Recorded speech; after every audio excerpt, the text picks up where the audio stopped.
Boa noite a todos. Obrigada pelo convite mais uma vez. É sempre um prazer estar aqui nessa casa. Antes da gente iniciar,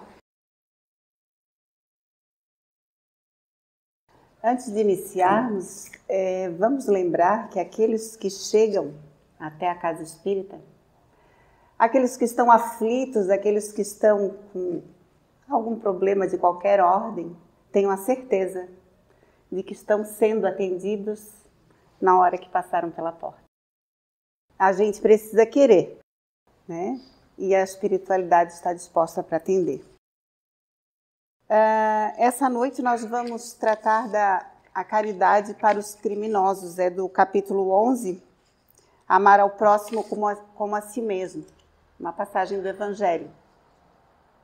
Mas antes de entrar no assunto propriamente dito, nós vamos falar um pouquinho de quem escreveu esse texto do Evangelho, que é Elizabeth de França. Elizabeth, ela foi irmã de Luís XVI, nasceu em 1754. Ele foi deposto na Revolução de 1789 e condenado e guilhotinado nesse período. Ela, apesar dela ser uma pessoa assim maravilhosa, que vivia fazendo caridade, o pensamento dela era diferente das pessoas da época, ela também teve o mesmo fim, ela também foi guilhotinada. Mas conta-se que quando ela foi ser executada, houve um silêncio muito grande. E não se ouvia um ruído. E o capitão, que devia fazer o rufar, né, dos tambores, que eram eventos praticamente, né, que se faziam com essas atrocidades. Então ele deveria tocar os tambores, ele desmaiou. E já foi estranho. E a guilhotina, ao passar pela cabeça dela, um perfume de rosas invadiu todo o ambiente. Nesse período vivia-se naquele castelo de Versalhes e viviam-se de festas, de muitas futilidades e o povo sofrendo muito pelo lado de fora. E ela não concordava com isso e ela estava sempre fazendo caridade, entregando comida para aqueles que passavam necessidade. E aí no Evangelho, no capítulo 2, meu reino não é deste mundo, nas instruções dos Espíritos, ela também fala. Eu estou falando dela que é para a gente entender o quanto devemos trabalhar alguns sentimentos dentro da gente, né? Ela diz assim, ó Jesus, disseste que teu reino não era deste mundo, porque é necessário sofrer para chegar ao céu. E os degraus do trono não levam lá. São os caminhos mais penosos da vida que o conduzem a ele. Procurai, pois, o caminho através dos espinhos e abrolhos, e não por entre flores. Ela alerta de que a realeza, o título que ela tinha, não fez nenhuma diferença quando ela adentrou a espiritualidade, quando ela retorna à espiritualidade. Muito pelo contrário, ela ainda diz assim, que desilusão e que humilhação quando uma vez, quando em vez de ali ser recebida como soberana, tive de ver acima de mim, mas muito acima, homens que considerava pequeninos e os desprezava, por não terem nas veias o sangue nobre. Então, ter sangue nobre, ter posição social, ter títulos, não nos levam a lugar nenhum no plano espiritual. É necessário que cada um de nós saiba por que veio, e também não quer dizer que se tenha os títulos, não se possa adentrar no reino dos céus. Tudo isso de acordo com as atitudes de cada um. E ela escreve esse pedacinho do Evangelho, que é a caridade com os criminosos, de uma forma assim bem curtinha, é um texto bem curto. Eu até vou ler os pedacinhos para a gente conversar sobre eles, mas de uma profundidade incrível e muito pertinente aos momentos que a gente vive hoje. E ela começa assim: a verdadeira caridade constitui um dos mais sublimes ensinamentos que Deus deu ao mundo. Completa fraternidade deve existir entre os verdadeiros seguidores da doutrina, da sua doutrina. Deveis amar os desgraçados, os criminosos, como criaturas que são de Deus, às quais o perdão e a misericórdia são concedidos. Se arrependerem, como também a vós, pelas faltas que cometeis contra a sua lei. Considerai que sois repreensíveis, mais culpados do que aqueles a quem negardes perdão e comiseração, pois as mais das vezes eles não conhecem Deus como conheceis, e muito menos lhes será pedido do que a vós. Então, todas as nossas atitudes que nos distanciam dos ensinamentos de Jesus Cristo, essas atitudes são repreensíveis, porque aqueles que erram e que a gente enxerga que estão em erro, muitas vezes eles não conhecem a Deus como nós conhecemos. Porque nós já estamos aqui em busca desse conhecimento. A gente já sai de casa com esse propósito, a gente se esforça, muitos estudam, né, as suas lições, e a gente, na medida que vamos evoluindo, vamos colocando em prática e assim alcançando a nossa evolução moral. Então ela diz aqui que são palavras também de Jesus Cristo, que a gente deve amar os criminosos. Não amar como a gente ama aqueles que nos são caros, porque ainda não temos essa condição, mas que a gente não gere dentro do nosso coração e do nosso pensamento palavras de ódio, sentimentos de raiva e penalizando já, porque nós temos esse hábito, a gente olha, julga e dá sentença. No nosso pensamento, a gente pode até não falar, mas a gente muitas vezes faz isso. Então, porque essa evolução nossa, ela é lenta, gradual, ela é difícil, mas quando a gente lembra que nós mesmos, porque a gente já sabe, né? Todos aqui acreditam que já tenham um entendimento do Espiritismo, do que o Espiritismo traz, das vidas sucessivas, né? A gente vai e volta e sempre aprendendo. E a gente já tem a certeza que já cometemos muitos erros. E se alguém aqui acha que não cometeu, é bom começar a pensar, porque nós temos um passado que não é legal. Basta que a gente olhe as nossas tendências, que muitas vezes a gente não expõe para ninguém sabe, mas no nosso íntimo do pensamento, a gente sabe do que a gente é capaz.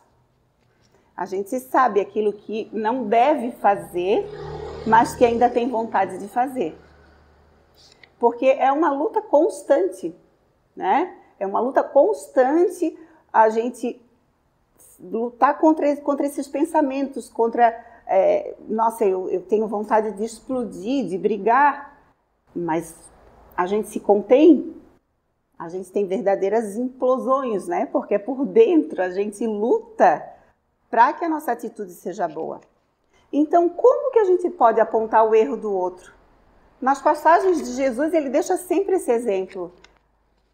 No da mulher adúltera, quando ele diz, joga a primeira pedra aquele que nunca pecou, é para mostrar que a gente tem também defeitos, que a gente já cometeu erros, e por que condenar? Porque normalmente nós somos cruéis, a gente condena, mas uma condenação quase que perpétua, né? E a gente esquece que aquele ser que erra muito, ele ainda vai acordar. Em algum momento ele vai, porque o mal, ele é transitório, ele passa. O amor, ele sobrevive a tudo. Depois ela diz assim, não julgueis. E aí ela diz de uma forma quase poética, não julgueis absolutamente, meus caros amigos, porquanto o juízo que proferirdes ainda mais severamente vos será aplicado, e precisais de indulgência para os pecados em que sem cessar incorreis. Ignorais que há muitas ações que são crimes aos olhos de Deus, de pureza, e que o mundo nem sequer como faltas leves considera? Essa frase sempre me pega profundamente, porque o que a gente anda fazendo que a gente nem julga ser um erro? E a gente consegue enxergar isso no outro. A gente vê muitas pessoas fazendo coisas erradas, achando que é natural. Né? Às vezes o brasileiro tem fama pelo mundo inteiro, né? Com o jeitinho brasileiro de resolver as coisas. Mas isso não está certo. Mas o brasileiro às vezes acha que está tudo certo, porque é assim o nosso jeito. Né? E não é. E a gente precisa de misericórdia. E a gente precisa de perdão. Quem de nós aqui não tem alguém que é bem próximo e que a gente tem dificuldade de relacionamento? Se ninguém tem nenhum, olha, se dê como felizardo, porque vai aparecer. Vai aparecer alguém, né? Porque todos nós temos alguém que a gente tem muita dificuldade de relacionamento. Por quê? Porque nós temos esse passado. E o que a gente fez nesse passado? Graças a Deus, o Papai do Céu tem essa vantagem, né, de usar a misericórdia para cada um de nós e que a gente esquece o nosso passado. Mas nós hoje já sabemos que existe o esquecimento, mas a gente tem certeza que existe esse passado e que nós necessitamos também de perdão. Então, por que eu condeno o outro e quando é comigo eu quero que me perdoe? Onde está isso? Que balança é essa que eu uso que eu só quero a vantagem para mim? Normalmente, quando a gente tem dificuldade com algum relacionamento, seja ele qual for, de marido, de mãe, de filho, de primo, de dono do trabalho, a gente costuma analisar assim, a gente analisa a dor da gente, mas a gente esquece de olhar que o outro também tem a sua dor. E quem está com a verdade? A verdade absoluta é somente de Deus. Só Ele sabe o que cada um de nós fez. O que cada um de nós já causou de dores lá atrás. Ele tem a verdade absoluta. Nós temos uma verdade relativa. Porque a nossa visão aqui é um pedacinho de um todo. Chico Xavier, ele dizia, não julgue ninguém. Porque quando a gente olha para a pessoa e vê ela cometendo um erro, a gente não sabe o passado dela. Os psicólogos costumam dizer que crianças maltratadas ou abusadas constroem um adulto que vai ter problemas, que muitas vezes vai abusar também porque aprendeu quando era criança ou porque se sente no direito de fazer alguém sofrer, porque inconscientemente às vezes a gente faz isso, fazer o outro sofrer para passar pela mesma coisa. A gente retorna para as leis de Moisés, porque a gente viveu faz pouco tempo, olho por olho, dente por dente. E não é assim que deve ser. É fácil? Não.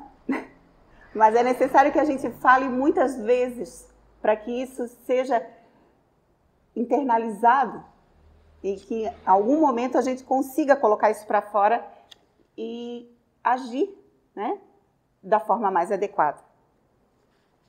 O orgulho e a vaidade são dois ingredientes que são venenosos na nossa vida, né? Porque normalmente a gente se julga melhor do que o outro. E quando a gente está numa situação um pouquinho melhor, ao invés da gente ser caridoso, né, ter um pouco mais de paciência, não, nós nos tornamos vaidosos. Eu sou melhor, eu me comporto melhor, eu faço melhor, eu falo melhor, E não é por aí. A mensagem inicial que foi lida diz isso. aquele que vai se exaltar lá perante Deus é aquele que se diminui aqui. Porque quanto mais eu sei, mais eu tenho que ter paciência e mais eu devo para o outro. Porque um dia nós necessitamos desses que sabem mais. Por isso essa diversidade de personalidades que a gente convive, porque um aprende com o outro.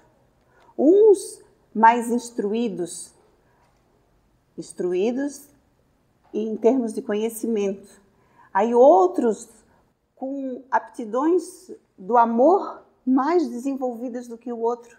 E assim a gente vai aprendendo e a gente vai equilibrando as nossas asas para que a gente um dia possa entrar na fase de angelitude, né? Uma hora a gente chega lá. São duas asas, a do amor e a da intelectualidade. Não se cresce sem o conhecimento, né? É necessário que a gente busque o conhecimento para saber o porquê. Por que eu estou aqui, de onde eu vim, para onde eu vou, por que as coisas acontecem dessa forma, que energia é essa que todo mundo fala no centro espírita. A gente vai tomar passe, a gente sabe o que é o passe? A gente sabe que energia é essa que a gente está recebendo? Então, tudo isso é conhecimento, tudo isso é estudo. O Raul Teixeira ele diz assim, ser espírita não é para quem quer, é para quem aguenta. Por quê? Porque tem esforço, tem estudo. A doutrina espírita ela é baseada em 3 pilares, filosófico, religioso e científico. Nós temos que estudar os 3 para podermos ter noção do que a gente está lidando aqui com a vida. A verdadeira caridade não consiste apenas na esmola que dás, nem mesmo nas palavras de consolação que lhe aditeis. Não, não. É apenas isso que Deus... Não é apenas isso que Deus exige de vós. A caridade sublime que Jesus ensinou também consiste na benevolência de que useis sempre em todas as coisas para com o vosso próximo. Podeis ainda exercitar essa virtude sublime com relação a seres para os quais nenhuma utilidade terão as vossas esmolas, mas que algumas palavras de consolo, de encorajamento, de amor, conduzirão ao Senhor Supremo. Quando a gente pensa em caridade, às vezes a gente pensa, né? Uma panela de sopa bem grande, né? Um arroz com feijão, uma roupa. A caridade não é só isso, a gente sabe. A caridade está nas palavras, naquilo que a gente enxerga no outro. Quando nós somos, quando a gente tem paciência e benevolência com aquele que está em erro, estamos sendo caridosos. Quando a gente para uns minutinhos para dar uma atenção para alguém que chegou assim, esbaforido, tô nervoso. Agora eu não posso. A gente está perdendo a oportunidade de ser caridoso. Agora, se a gente para, mesmo estando cheio de coisa para fazer e para ouvir, primeiro só ouvir aquilo que o outro tem para falar. E se puder dizer alguma coisa que possa construir, melhor ainda. Isso também é caridade. Agora, se a gente não revestir qualquer atitude dessas, seja eu dando um prato de sopa, uma blusa ou uma palavra, se essas coisas não estiverem revestidas de sentimento, que é energia, pensamento é energia, a palavra é a materialização do nosso pensamento, e tudo isso é uma fonte de energia, porque somos um dínamo que produz tanto energia negativa como positiva. Então, se eu revestir a minha palavra com todos esses sentimentos, o que está do outro lado vai receber. Vai receber e vai se sentir muito bem acolhido. Nos trabalhos mediúnicos, onde atendemos os espíritos que partem daqui cheios de dúvidas, de medos, de dores, que a gente se está lá do outro lado, está igual como estava aqui. As mesmas dores, as mesmas dúvidas, os mesmos sentimentos, são essas criaturas que a gente recebe no trabalho mediúnico. Muitas vezes eles nem ouvem o que o comunicante está ali trocando ideia com ele, ele responde, mas às vezes a gente sabe disso, que não é a palavra. É o que a gente reveste a palavra. É a energia que acalma, que deixa eles mais situados na situação que se encontram, em que param para serem atendidos. Então é super importante que a gente saiba revestir as nossas atitudes com sentimento. Se eu pegar agora aqui esse livro e for entregar para o meu amigo ali e fizer assim, ó, o livro que eu te prometi. Agora, se eu pegar e disser assim, oi, tudo bem? Eu trouxe o livro que tu me pedisse semana passada. Tomara que seja bem bom para ti, bem útil. Tem diferença? Tem, né? Tem, porque a gente pode revestir a todo momento as nossas palavras e as nossas atitudes com sentimento. E normalmente somos mais duros com aqueles que necessitam mais. Que são esses, que eu falei ainda há pouco, que são os nossos pontos de atrito. Aquelas pessoas com que a gente tem a necessidade de perdoar. Quando fala de perdão para os criminosos, gente, é perdão para cada um de nós. Porque na história a gente passou por períodos muito violentos. E crime não quer dizer eu chegar ali e dar um tiro em alguém, ou eu estrangular alguém, ou eu fazer qualquer coisa desse tipo. Existem crimes que não são vistos por muita gente. Alguém que chega em casa e trata muito mal um filho, um marido, uma esposa, com palavras rudes, duras, isso é crime. Porque isso fere não o corpo físico, mas fere o nosso íntimo. E são dores que se leva, e às vezes se leva muito tempo para serem restauradas. Porque as dores morais, elas são extremamente... elas têm o poder de se fixar e a gente cristaliza aquela ideia. Por isso, todo mundo faz terapia para poder descobrir de onde vêm às vezes, os medos, as dores. Uma criança que é o tempo inteiro criada assim, ó, não vai ali porque o bicho-papão está lá. Tu não faz isso porque não sei quem vai vir aqui. E a gente começa a criar medos, porque a gente quer que obedeça na hora, é imediato. E a gente esquece que criança é saúde, é energia, e a gente não quer ter paciência. Então, são crimes também. Então, ela quando está falando aqui, está falando... Não é do crime, porque quando a gente lê o título, a gente pensa assim, nossa, ela está falando lá dos criminosos que cometeram barbaridades. Mas quem sabe o que a gente já fez, né? Aí ela fala de uma coisa que, vê se não é texto de hoje. Não é coisa inventada por mim, tá, gente? Vocês abrem o Evangelho e vão lá ler que está escrito lá. Estão próximos os tempos, repito, em que neste planeta reinará a grande fraternidade, em que os homens obedecerão à lei do Cristo, lei que será freio e esperança, e conduzirá as almas às moradias ditosas. Ela está falando da nova era, dessa mudança, já lá atrás, né? Quando foi escrito, na época que Kardec trouxe a revelação do Espiritismo. E ainda estamos caminhando lentamente, mas já estamos mais próximos do que quando ela escreveu. Amai-vos, pois, como filhos do mesmo Pai. Não estabeleçais diferenças entre outros infelizes, porquanto quer Deus que todos sejam iguais. A ninguém desprezeis. Permite que entre vós se achem grandes criminosos. Porque às vezes a gente pergunta, né, meu Deus, por que tem tanta gente que faz tanta barbaridade? Para que vos sirvam de ensinamento. Primeiro que quando a gente olha um crime muito bárbaro, a gente já pensa, eu jamais faria isso. Então já é um balizador para que a gente saiba o que é certo e o que é errado, né?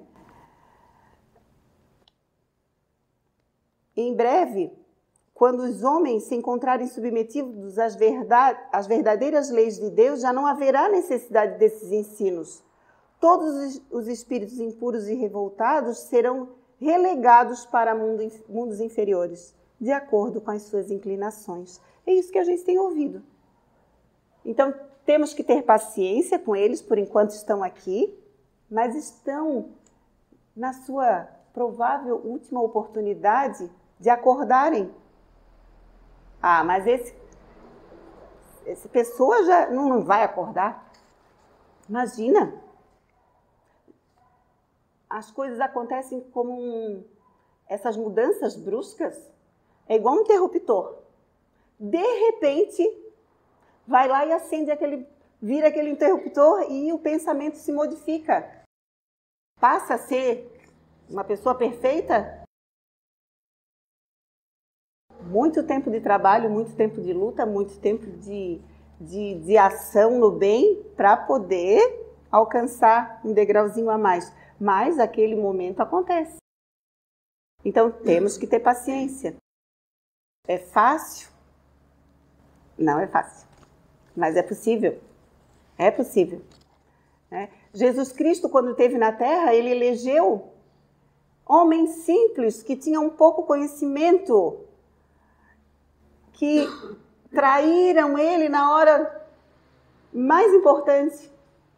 Mas ele sabia do potencial de cada um e sabia que lá dentro do íntimo deles, eles tinham a capacidade de levar as palavras dele adiante. Eram pessoas perfeitas? Não, eram pessoas como nós, que estão em busca de um melhoramento, aí escuta aquela palavra legal, acha que é bom e leva adiante. Foi assim que aconteceu. Pescadores.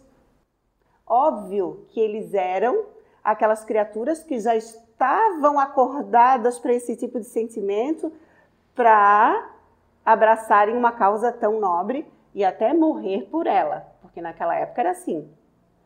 Mas acontece da mesma forma hoje. A gente convive com aqueles que ainda estão na criminalidade, ainda estão cometendo erros graves, mas a gente já convive com pessoas que são da paz, pessoas que já vivem em harmonia, pessoas como nós, que vêm aqui para o Centro Espírita numa sexta-feira, onde todo mundo está indo para a balada, né? A loucura da sexta-feira, que parece assim que sexta-feira é um dia milagroso. Todo mundo espera pela sexta-feira e a gente está aqui. Nós somos melhores do que os outros? Não. Muito provável. Tenhamos uma dívida muito maior. Porque já estamos ali na luta para vencer as nossas más inclinações, né? Então, estamos lutando.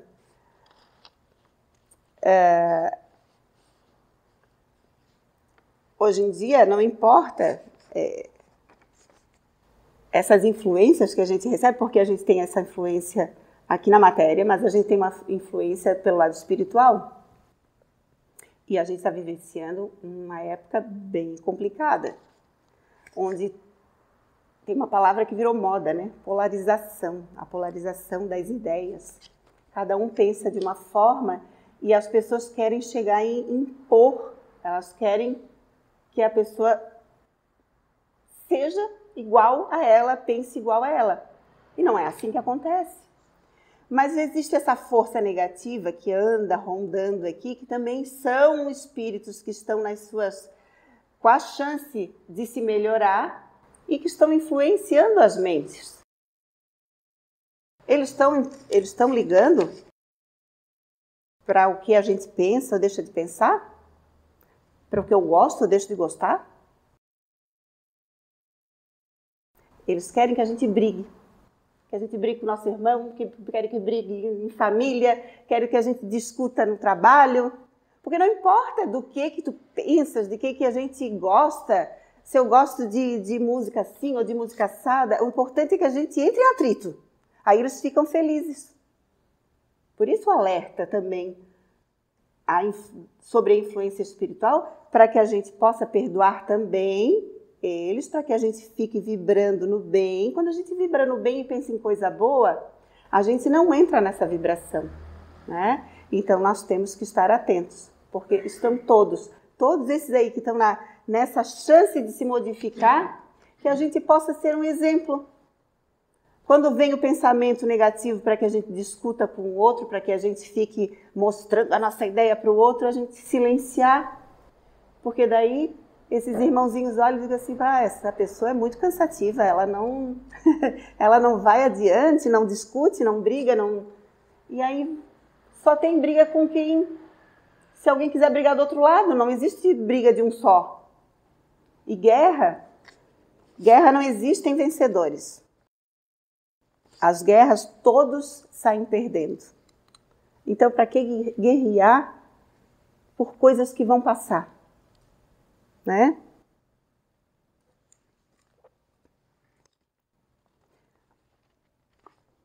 Mais tempinho ainda para acabar. Deveis àqueles quem falo o socorro das vossas preces. É a verdadeira caridade. Então, nesses momentos em que a gente tem vontade de falar, de gritar aos quatro ventos as nossas ideias, as nossas coisas, e quando aparece alguém que vem né, atazana o pensamento da gente, o que a gente deve fazer? A prece. Recorrer à prece para que a gente tenha equilíbrio, para que a gente não entre nessa faixa de vibração. Gente, cada um tem a sua ideia, cada um tem a sua vontade, cada um vai fazer o que quer fazer, independente dessas discussões. Então, vamos fazer a prece, né? Eu estou levantando esse ponto, não é, pelo amor de Deus, hein? Não estou falando de política, eu estou falando da situação que isso tudo está gerando nos corações. O que nós queremos pregar aqui é a paz e a harmonia. Então, vamos procurar a prece por aqueles que estão desajustados, por aqueles que estão querendo ferir o outro, porque a palavra fere. E não é isso que a gente se propôs a vir para a terra para estar ferindo os outros. Não vos cabe dizer de um criminoso, é um miserável, deve se expurgar da sua presença à terra. Muito branda é para ser de tal espécie a morte que lhe inflige. Normalmente é o pensamento assim de alguns, né? Quando as coisas são bárbaras. Não é assim que vos compete falar. Observai o vosso modelo, Jesus. Que diria ele se visse junto de si um desses desgraçados? Lamentá-lo-ia. Considerá-lo-ia um doente bem digno de piedade. Estender-lhe-ia a mão. Em realidade, não podeis fazer o mesmo, mas pelo menos podeis orar por ele e assistir-lhe o espírito durante o tempo em que ainda haja de passar na terra. Pode ele ser tocado de arrependimento, se orardes com fé. E tanto o vosso próximo como o melhor dos homens, sua alma, transviada e revoltada, foi criada como a vossa para se aperfeiçoar. Ajudai-o, pois, a sair do lameiro e orai por ele. Normalmente, aqueles que se exaltam muito e que brigam muito, podem acreditar, gente. São dores profundas que carregam na alma, que demonstram com brutalidade para se defender da dor que sente. Faz parte do ser humano se defender dessa forma, né? A gente age até como se fosse um bichinho, né? Um cachorrinho que muitas vezes maltratado, dependendo do movimento, se a gente faz um movimento brusco, ele avança. Por quê? Porque ele já tem aquilo dentro dele que ele já foi maltratado. Então ele morde para se defender de um possível ataque a ele ou de uma possível violência. Nós agimos assim. Então, que a gente possa orar por todos aqueles que erram e ter esse pensamento, porque a gente fica mais leve. Vivenciar essa briga, discussão e apontamento do outro que está errando, que a gente acha que o outro está errando, nos dá assim um peso. E a Terra está vivenciando isso, porque nós temos também a guerra na Ucrânia, né? Esses países que ainda se guerreiam entre si. Isso tudo gera uma energia muito pesada. E energia é lixo. Essa energia negativa é lixo que a gente carrega e que a gente é afetado, porque a gente respira os pensamentos. De alguma forma, o nosso pensamento influencia aqueles que estão ao nosso entorno, porque pensamento é energia. E o que disse São Paulo, né? O nosso querido Paulo de Tarso. Quem não leu ainda o livro deveria ler, né, a história dele. Paulo Estevão, o nome do livro. Que ele era Saulo, duro, mandava matar, mas era detentor de uma inteligência grande, de um conhecimento enorme e que só estava desviado do curso. Ele estava jogando a energia no lugar errado. Aí Jesus aparece para ele, ele se converte e ele passa a seguir Jesus. Por isso que a gente não pode condenar, porque Jesus sabia do potencial que Saulo de Tarso tinha. Ele sabia o quanto ele poderia fazer, porque foi o maior divulgador dos ensinamentos de Jesus. E ele disse assim: todos os deveres do homem se encontram resumidos na máxima: fora da caridade não há salvação. Fazer esse bem aos criminosos é um ato de caridade. E lá no Evangelho também, lá no capítulo 17, sede perfeitos, a gente lê assim: reconhece-se o verdadeiro espírita pela sua transformação moral e pelos esforços que faz para domar suas más inclinações. É aquilo que eu falei antes. Porque a gente sabe dos nossos defeitos, agora o empenho que a gente faz para domar esses pensamentos, as nossas atitudes, a nossa brutalidade, a gente amenizar aquela vontade que a gente tem de discutir, de brigar ou de qualquer coisa que seja ruim, ou de escolher coisas ruins, lugares ruins que nos podem fazer cair em erro, a gente vai estar nessa luta contra a nossa má inclinação. Então, não nos envolvamos, não envolvamos nossos pensamentos nessa onda de intrigas, vamos amar mais, pensarmos positivo, termos mais paciência e compreensão. Só assim seremos eleitos a herdar a terra. Se não, quem sabe, levaremos séculos para nos redimirmos das más escolhas de hoje. As más escolhas essas más escolhas é sempre quando a gente opta em fazer diferente do que Jesus ensinou. Quando Jesus foi crucificado, ele disse: perdoa, Pai, porque eles não sabem o que fazem. A maior caridade que alguém poderia receber naquele momento, nós recebemos quando ele pede que Deus tenha misericórdia das nossas más atitudes. Então, vamos pensar positivo, vamos gerar energia boa para que a gente possa ter mais saúde, porque pensamentos bons geram saúde. E que Jesus possa permanecer no nosso coração e ser sempre a nossa melhor escolha. Sempre que tivermos dúvida, é só pensar assim, ó: como Jesus faria no meu lugar? Porque ele foi crucificado no meio de 2 bandidos. E nem por isso ele se sentiu diminuído, porque ele veio pelos doentes. Ele não veio pelos sãos. Então nós temos que olhar por aqueles que estão doentes. Porque doentes também somos nós. Mas se tivermos na melhor condição do que o outro e pudermos ajudar, ainda que seja com um pensamento ou com uma prece, que sejamos esses trabalhadores da última hora que Jesus tanto necessita. Obrigada.